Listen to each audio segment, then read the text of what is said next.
তুমি হয়তো ভাবছো তোমার রব তোমার কাছ থেকে মুখ ফিরিয়ে নিয়েছে। তুমি হয়তো ভাবছো তোমার রব তোমাকে মাঝ পথে ছেড়ে দিয়েছে। তুমি হয়তো ভাবছো তুমি অবহেলিত, তুমি বঞ্চিত, তুমি নির্যাতিত, তুমি অসহায়। না, তোমার রব বলেছে, বান্দা আমি তোমাকে কখনো একা ছেড়ে চলে যাই না। বান্দা তুমি হয়তো জানো না, তোমার রব কখনো তার বান্দাকে ফেলে দেয় না। তোমার রব সবসময় চায় তুমি সফলতার দিকে হাঁটো।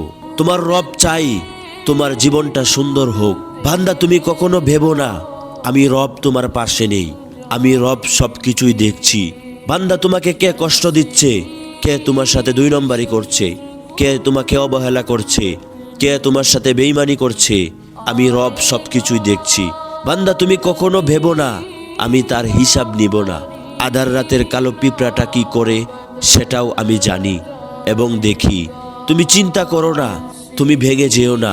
তুমি নিজেকে শক্তিশালী মনে করো আর মনে করে আমার দিকে তুমি ফিরে আসো। সেই পথে তুমি আসো, সেই পথে তুমি ফিরে আসো। আমি রব তোমাকে সফলতার দ্বার প্রান্তে পৌঁছে দেব। সুবহানাল্লাহ।